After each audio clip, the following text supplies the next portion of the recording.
What I shared with the team, I thought we got into an offensive battle tonight. Um, whether it was before the game, halftime, after the game, talked about defense. I thought we started the start of the game defending. Um, thought we started the second half defending, and then we got caught up. Excuse me, with the scoring piece. And what I've told these guys is, the offense will come. We just got to stay true to our defense. And I didn't think tonight we played defense. And and I told them, I get it, man. I understand you're in a generation now where information is everywhere, and how much was talked about our struggles on the offensive end of the floor. But this team, to put ourselves in position to win basketball games, we have to defend, rebound, and take care of the basketball.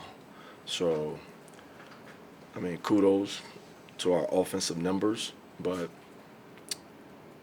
doesn't mean much if the other team shoots it better as well. So, What do they do to get so many of those open looks from three in their action? I thought it was more broken floor, guarding the ball one on one. Because of the Princeton offense tries to take advantage of back cuts and things of that nature. I thought we actually did a pretty good job covering the back cuts. I thought we were a little late or running into screens, and I thought, they saw a few go in, and it kind of went from there. Like I said, I mean, either us and them were both struggling to shoot the basketball. They came out against Jackson State and shot it better, but the beginning of the conference play, they played better tonight than us. Is it disappointing to have that sort of defensive performance when you finally do break out offensively and score season high? It is. It is, but like I said, and I said it to them at halftime. Guys, this is not who we are. And what I mean by that is, I don't want them to get the misconception that I'm saying that we cannot score. I'm not saying that.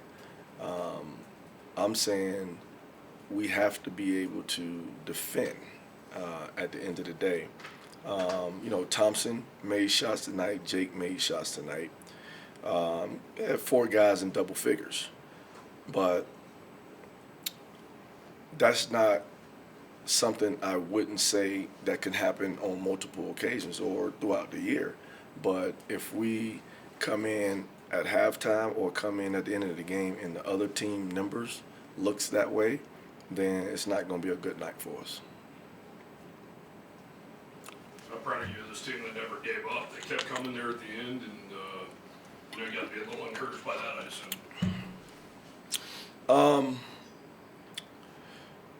I mean, I like my group. I like the way they come and work. And again, the first maybe 4 minutes of both halves, that was more so our brand of basketball. Now, when you get down and your back is against the wall, yeah, you like to see that it was no give up. You can build on that, but again, you just don't want to put yourself in that situation, because we have been really good on the defensive end of the floor. Um, but I didn't think our last two outings have been really good defensively, versus TCU and today. But take a look at the film tonight and move on and get prepared for New Mexico coming in. You mentioned earlier this week about getting Hunter the ball more inside. Like particularly in the first half, you guys really made a concerted effort to do that. Will that be a plan moving forward? Something you guys do? I mean, I think he has to get even a little bit more comfortable down there. a little bit more demanding. To the point where, you kind of go back into your past and say when you've played with some big guys that when you don't throw them the ball, they get mad at you. You got to have them get mad at some guys for not throwing them the ball. But yet he still has to want the ball. But yeah, there was an intent, to get him down there. And even with this 8 days off, him working with Coach V in the post, but not taking away things that he does in a sense of being able to make 3-point shots to play on the perimeter. Just want more of a balance rather than just hanging out at the 3-point line. So that was a growth step for him as a basketball player. So would you say, Alan, that you want Hunter to be more of a jerk, more of a tough guy, more of a brute down there? He's a great kid. Seems too nice. Yeah, he's a great kid, and he wants to do what is asked of him. But at the same time, probably doesn't want to hurt feelings.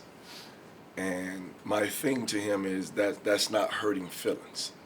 That's, in a sense, holding accountable, because it's not like I'm not telling them to throw you the ball. If I was telling them not to, then I would get it. But again, I thought it was a growth step for him to be able to get it down there a few times and score. And again, he's done a much better job this year rebounding the basketball as well. So, he's taken steps in the right direction. Again, but collectively as a group, defense, just disappointed in our performance on that end. Obviously, their threes were falling, but it kind of seemed like at one point in the second half, pretty much everything that they threw up was going in, including that one that kind of went off the top of the backboard. I mean, does there just kind of come a point when you say, what can we do? Probably learned this from a coach, being at a coach's clinic. It was Lenny Akoff is his name. And he was speaking, and he said, there'll be 2 games out of every year where you're just going to play lights out yourself, and the other team is going to play lights out, and you have nothing to do with it. Nothing at all. I thought everything, like when he made the left-hand shot off that one, and then when Ryan Swan hit the backboard shot that went in. Like,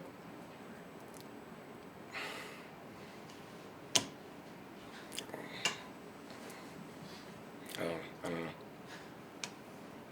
How much different is what you'll see from New Mexico on Saturday than what you saw in It ain't Princeton. I haven't seen them play yet, but what I will say, just knowing them and briefly talking to Coach Shai Jeremy, really good individual talent, really good at one-on-one playing, and can score from multiple positions. Whether it be, they got a couple of new guys. A kid that transferred in from Ohio State, Miles. Obviously Jackson, and then your big kid in the middle that came in from Kansas. They got pieces, at the end of the day. And I saw they won by 2 at Boise while I was down doing radio. But definitely a different basketball team. And you know what? Sometimes some teams are better for you than others. If we're defending the way we're capable of defending, in a sense of guarding our yard, and then our guys being in our gaps, rebound the basketball, we put ourselves in position.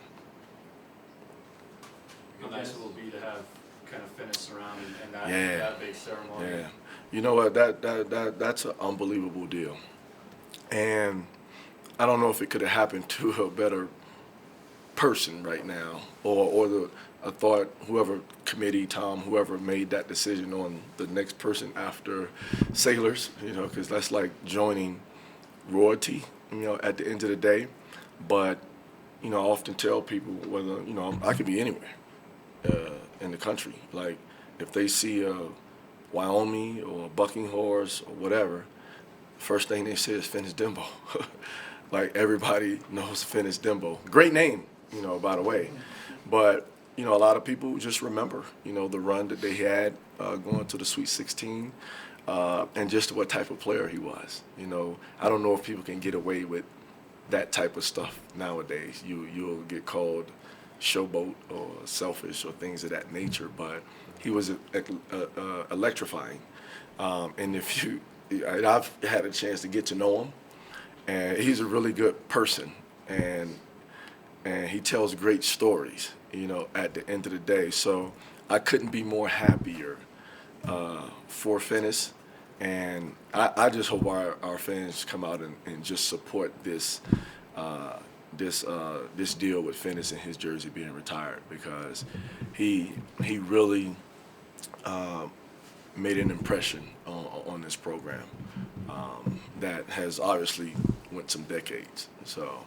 He loved to put on a show. Yeah, I've not seen it, but I've heard it, not only from other people, but from him himself, about those days. But and one thing I said to him, I said, while he was telling his story, I said, "Wow, that's unbelievable confidence, man." Like, he had that type of confidence. Like, that's another level of confidence when you hear his stories. And you sit up there and say, wow, that's a confident guy right there. But backed it up, you know, backed it up. And if you are going to be that confident, please back it up. Yeah, but that's a great deal, so I'm happy for him. I'm looking forward to seeing him as well. Do you feel like the guys on the team have an opportunity to get inspired, like by having someone like that around, someone to look up to? Definitely, you know, at the end of the day, probably need to even educate them a little bit more, you know, because obviously these guys wasn't born